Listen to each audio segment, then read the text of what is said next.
Okay, students, are you able to see the screen? Yes, ma'am. Yes, ma'am. Okay, if you have any problem regarding our previous topics, you can ask me.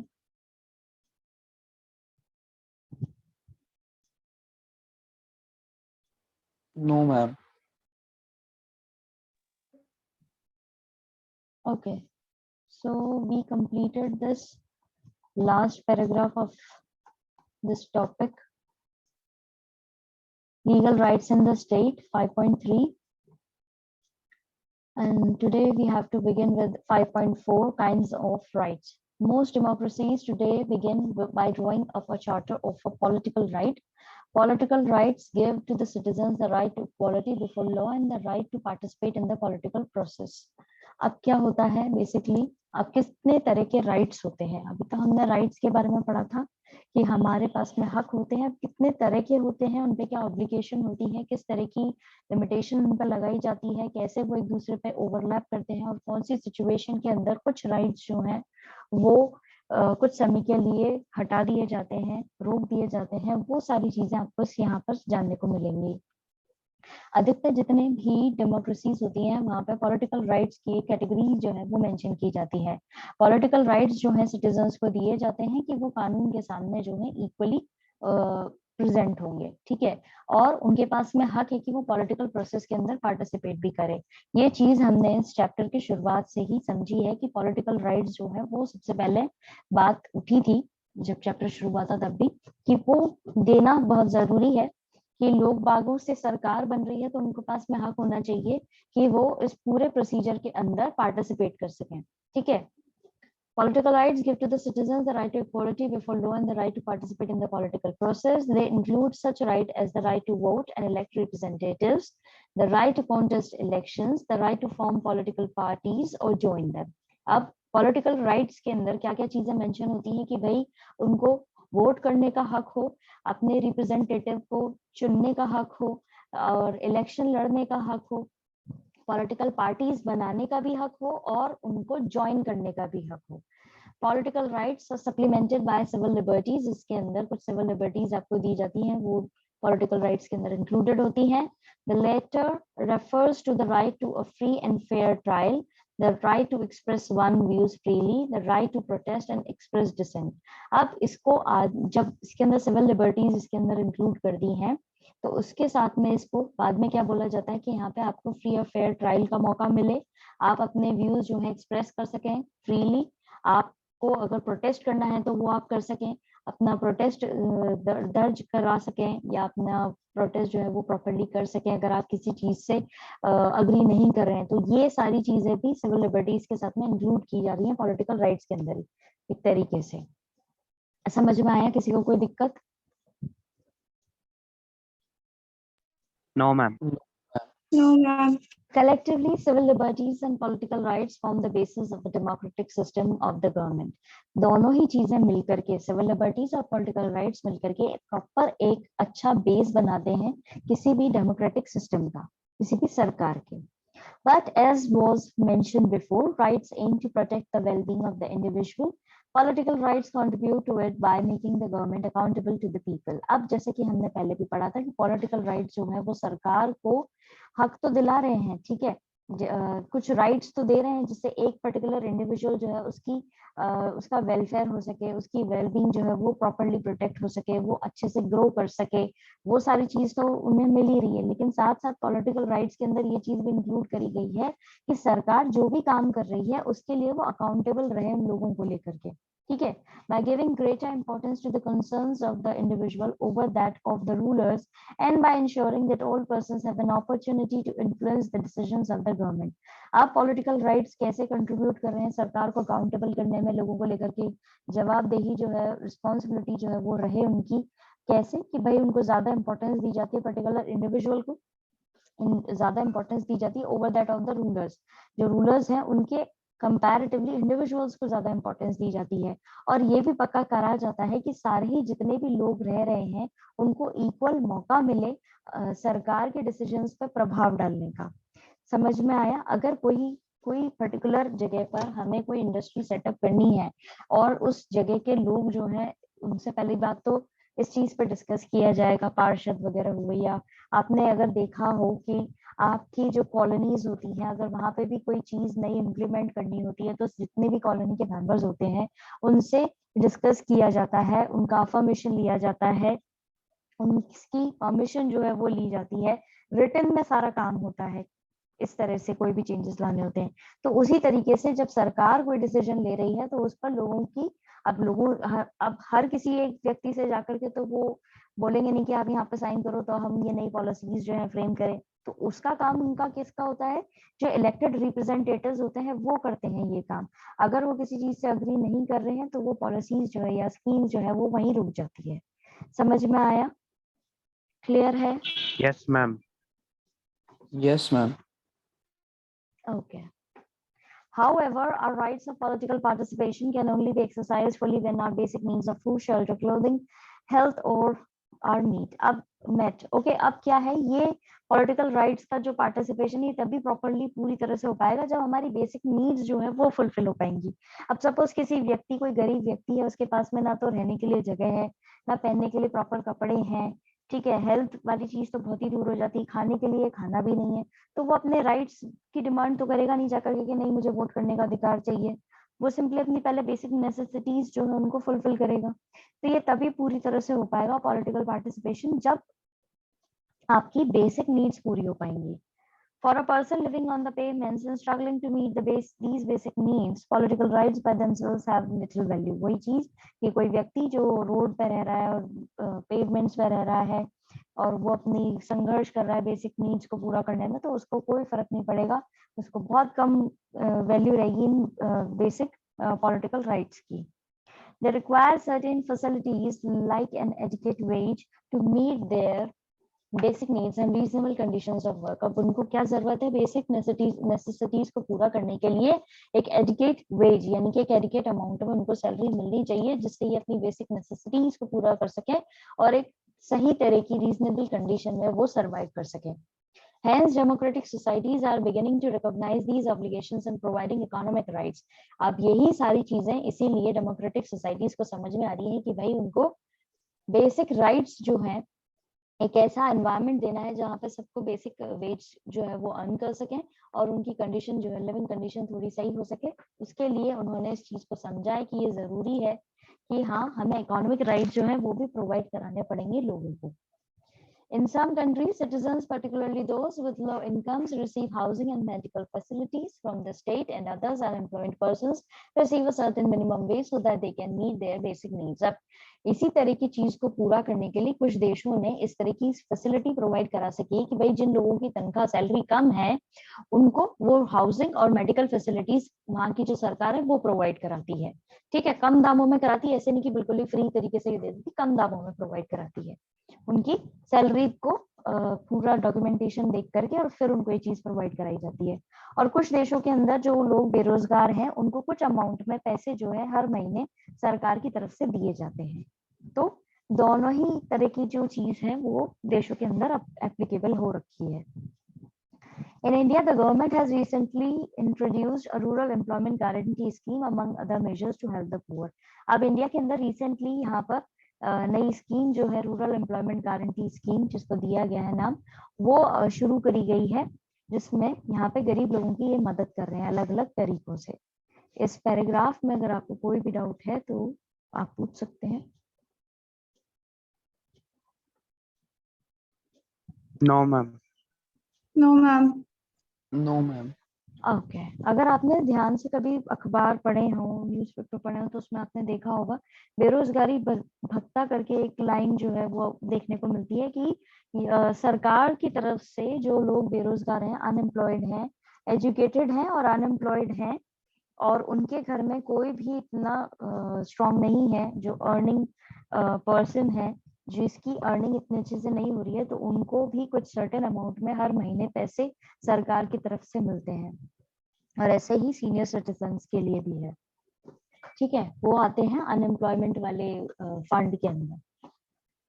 Okay, now moving on, today in addition to political and economic rights, more and more democracies are recognizing the cultural claims of their citizens. अब आगे बढ़ करके हम देखें तो political और economic rights जो है, ठीक है, वो भी इस चीज के अंदर मेंशन किए जा रहे हैं। ठीक है, कल्चरल क्लेम्स जो है सिटीजन्स के द्वारा, जब वो देख रहे हैं कि हाँ कल्चरली भी कुछ राइट्स उनको मिलने चाहिए, वो भी इसके अंदर इंक्लूड किए जा रहे हैं। पॉलिटिकल इकोनॉमिक राइट्स के अलावा the right to have primary education in one's mother tongue, the right to establish the institution for teaching one's language and culture are today recognised as being necessary for leading a good life. अब एक primary education मिलना, और वो भी उनकी जो मातृभाषा है उसके अंदर। अब हमारी जो बेसिक मदर टंग है वो कौन सी है, बताइए। मैम हिंदी। हिंदी। ओके, कई सारी जगहों पर हिंदी, ठीक है, और कई कई जगहों पर जो है ये लैंग्वेज थोड़ी डिफर भी करती है। साउथ में अगर आप जाएंगे तो वहां पे ये लैंग्वेज डिफर करेगी। तो सबकी जो अलग अलग उनकी जो मदर टंग है, मातृभाषा है, वैसे तो हिंदी है, लेकिन कुछ जो रीजन्स है वहां पे थोड़ी अलग है, तो उनको भी हक है कि उनकी मातृभाषा के अंदर उनको प्राइमरी एजुकेशन मिलनी चाहिए, उनका हक है। और इस तरह के इंस्टीट्यूशन को स्टैब्लिश करना जहां पर एक लैंग्वेज सिखाई जा सके, कल्चर सिखाया जा सके, वो भी हक है। और ये एक बेसिक नेसेसिटी के तौर पे देखा जा रहा है। अगर आपको एक अच्छा जीवन जीना है तो आपको ये सब चीजें, आपको ये हक मिलने चाहिए जिससे आप एक अच्छी जिंदगी जी सकें। तो ये भी इकोनॉमिक और पॉलिटिकल राइट्स के साथ में ये कल्चरल राइट्स की कैटेगरी के अंदर ये सब डाल करके अभी और इसके अंदर इवॉल्व किया जा रहा है। The list of rights has thus steadily increased in democracy. इसीलिए जो rights की जो list है वो धीरे धीरे और increase हो रही है। While some rights primary, the right to life, liberty, equal treatment, and the right to political participation are seen as the basic rights that must receive priority. Other conditions that are necessary for leading a decent life are being recognized as justified claims or rights. अब जैसे कि बाकी rights जो हैं कि right to life, liberty, equal treatment, political participation, ये तो basic rights की कैटेगरी में आ ही रहा है, लेकिन इनके साथ में इनको प्रायोरिटी मिल भी रही है। लेकिन दूसरी जो कंडीशन है जो एक अच्छा जीवन जीने के लिए, डिसेंट लाइफ जीने के लिए जरूरी है, उनको भी जस्टिफाइड क्लेम्स या राइट्स की कैटेगरी में डाला गया है। If you have any problem regarding this paragraph you can ask me. No ma'am. No, ma'am. Okay, so now comes the 5.5 rights and the responsibility. As you all know कि rights तो हमें मिल ही रहे हैं, उसके साथ में हमें कुछ responsibilities जो है वो भी fulfill करनी होती है as a citizen of any nation। तो यहाँ पे वो चीजें आपको पता पड़ेंगी कि आपके rights जो है वो कितनी responsibilities के साथ में आते हैं। Rights not only place obligations upon the state to act in a certain way, for instance, to ensure sustainable development, but they also place obligations upon each of us. अब rights जो है वो basically कुछ obligations state पर ही नहीं लगा रहे, सरकार पे ही नहीं लगा रहे कि वो certain तरीके से काम करे। ये sustainable development के लिए कुछ जो obligations है हमारे ऊपर भी लगाते हैं, यानी कुछ चीजें जो है limitations हमारे ऊपर भी लगाई जाती हैं, सिर्फ स्टेट के ऊपर नहीं। Firstly, they compel us to think not just of our own personal needs and interests, but to defend some things as being good for all of us. अब पहली जो चीज ये हमारे ऊपर लगा रहे हैं, हमें जो कंपेल कर रहे हैं किसी चीज को करने के लिए, वो ये नहीं है कि सिर्फ हम हमारी पर्सनल नीड्स और इंटरेस्ट के लिए ही काम करें, हमें सबकी भलाई के लिए काम करना है। ठीक है, अब उसके अंदर कैसे आता है? Protecting the ozone layer, minimizing air and water pollution, maintaining the green cover by planting new trees and preventing cutting down of forest, maintaining the ecological balance are things that are essential for all of us. अब जो सबकी भलाई के लिए चीज यहाँ पे mention की गई है उसके अंदर बेसिक ये चीज बताई गई है कि कैसे हमें हमारी ओजोन लेयर को प्रोटेक्ट करना है, एयर पोल्यूशन, वाटर पोल्यूशन को कम करना है, ग्रीन कवर जो है वो मेंटेन करना है, नए पौधे लगा करके, नए ट्रीज लगा करके, और जो पुराने ट्रीज है उनको उनकी कटिंग डाउन जो है वो कम करनी है, रोकनी है। ठीक है, इकोलॉजिकल बैलेंस जो है उसको मेंटेन करके चलना है, जिससे हमारे आने वाली जो जनरेशन है उनको भी सहारा अच्छा एनवायरनमेंट, एक सस्टेनेबल डेवलपमेंट जो है, एक सस्टेनेबल एनवायरनमेंट जो है वो उनको मिल सके। तो इस तरीके से राइट्स हमारे ऊपर भी ऑब्लिगेशन लगाते हैं। They represent the common good that we must act to protect for ourselves as well as for the future generations who are entitled to inherit a safe, clean world without which they cannot lead a reasonably good life. अब यहाँ पे ये represent कर रहे हैं ये सारी चीजें कॉमन गुड के अंदर, ठीक है, जहाँ पे हमें अपने आप को तो बचाना ही है, हमारी फ्यूचर आने वाली जनरेशन जो है उनके लिए भी एक ऐसा एनवायरनमेंट देना है जहाँ पे एक सेफ और क्लीन वर्ल्ड मिले उनको, जिससे वो एक अच्छी रीजनेबल लाइफ जी सके। इस पैराग्राफ में अगर आपको कोई डाउट है तो आप लोग पूछ सकते हैं।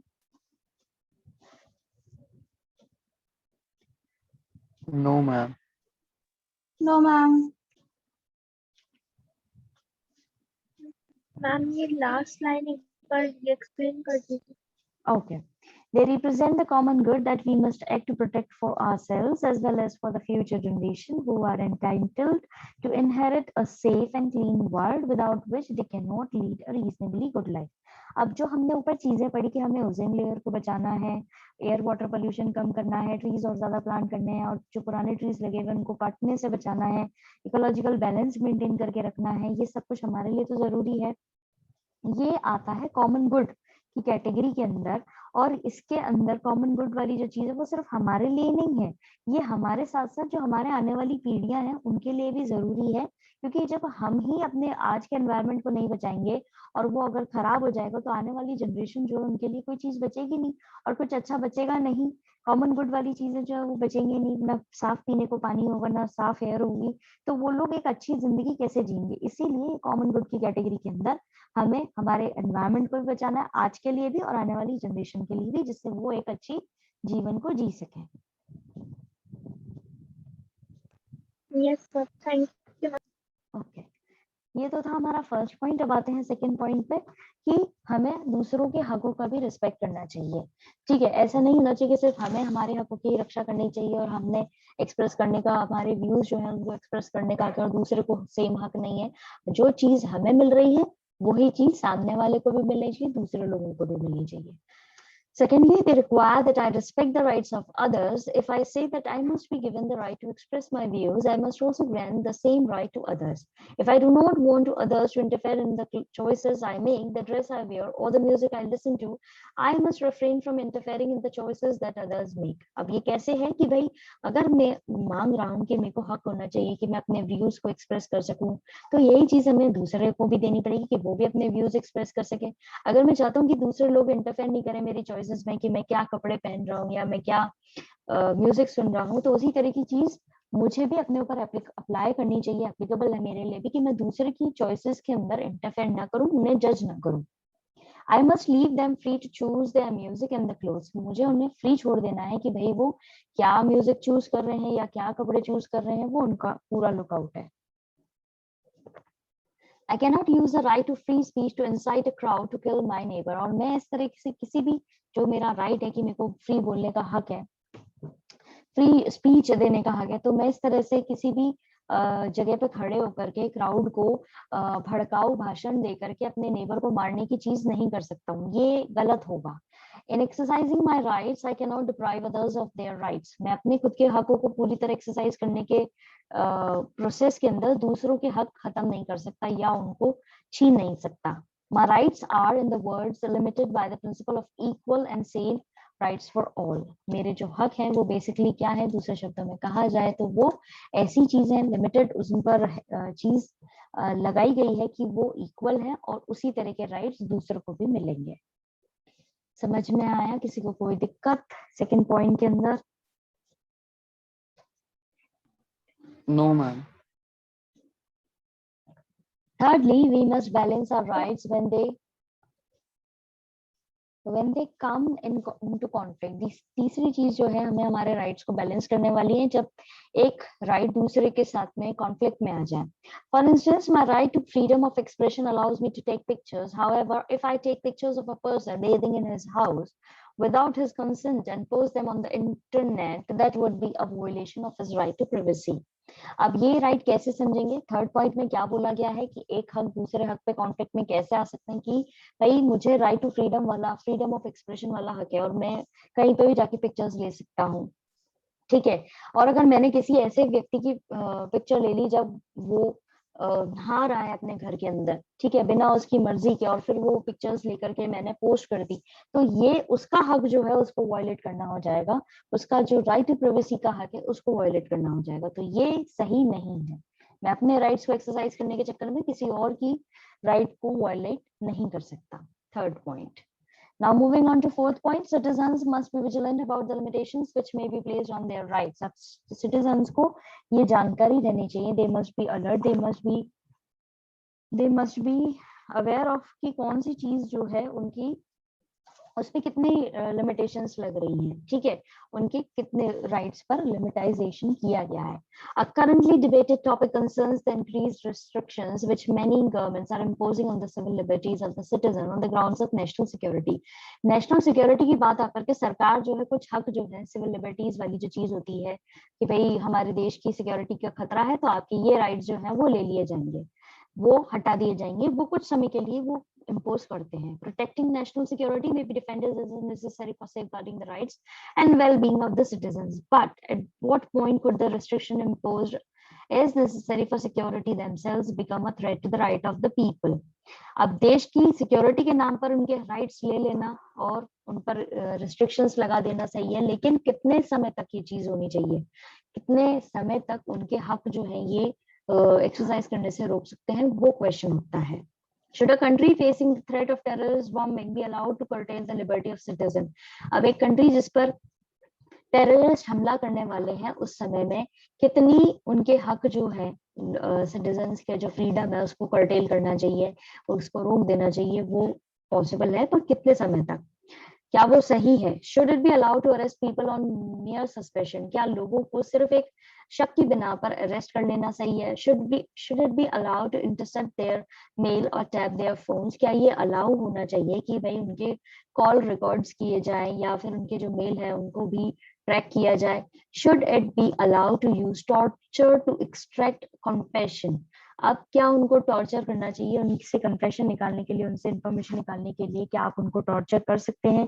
क्या ये करना सही है? ये इस तरह के क्वेश्चंस जो हैं वो इस 4th पॉइंट के अंदर उठाए हुए हैं कि आपको हक होना चाहिए, आपको हक है एज इन कि आपको अवेयरनेस होनी चाहिए कि आप जो आपके राइट्स हैं वो आप सही से एक्सरसाइज कर पा रहे हैं नहीं, आपको नॉलेज ही नहीं है और आपके ऊपर जो है आकर के सरकार जो अपने तरीके से चीजें कर रही है और आपको पता ही नहीं है और आप एक्सप्लॉइट हो रहे हैं. 3rd और 4th पॉइंट में अगर आपको कोई दिक्कत आई है तो आप लोग अभी पूछ सकते हैं.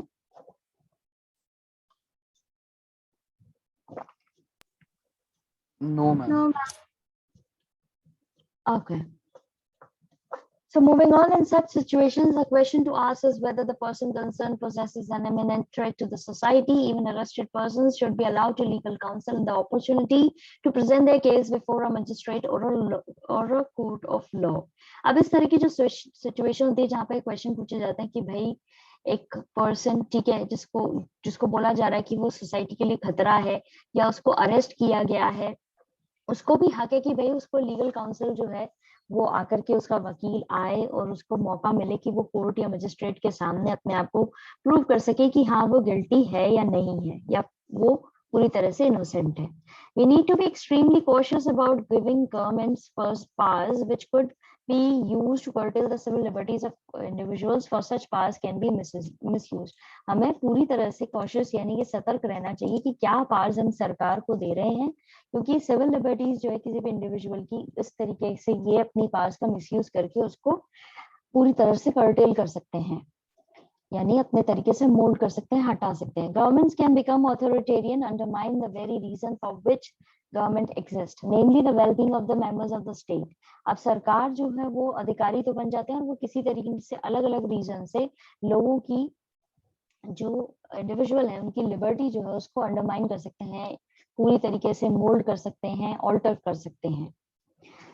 Hence, even though rights can never be absolute, we need to be vigilant in protecting our rights and those of others, for they form the basis of a democratic society. भले ही हमारे जो rights हैं वो पूरी तरीके से absolute नहीं है, properly हमें पूरी तरह से नहीं मिलते हैं, लेकिन फिर भी हमें विजिलेंट होना चाहिए, हमें अलर्ट रहना चाहिए किस तरीके से हम हमारे हकों को प्रोटेक्ट कर सकते हैं और एक डेमोक्रेटिक सोसाइटी का बेस तैयार कर सकते हैं. इस पैराग्राफ में किसी को कोई दिक्कत?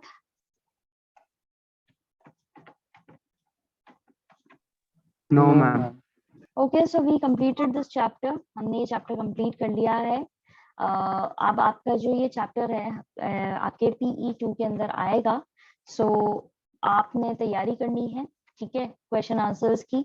I'm going to send you question answers of this chapter in your WhatsApp group.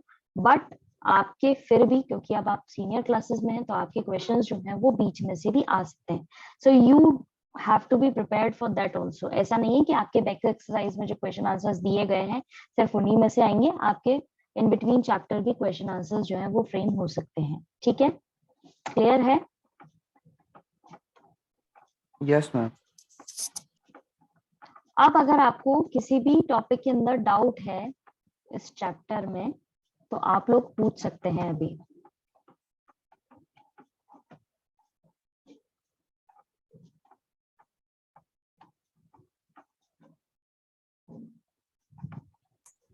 No ma'am. Okay, what about others? किसी और को कोई डाउट नहीं है किसी भी टॉपिक में? No ma'am. No, ma'am. Okay, so that's it for today.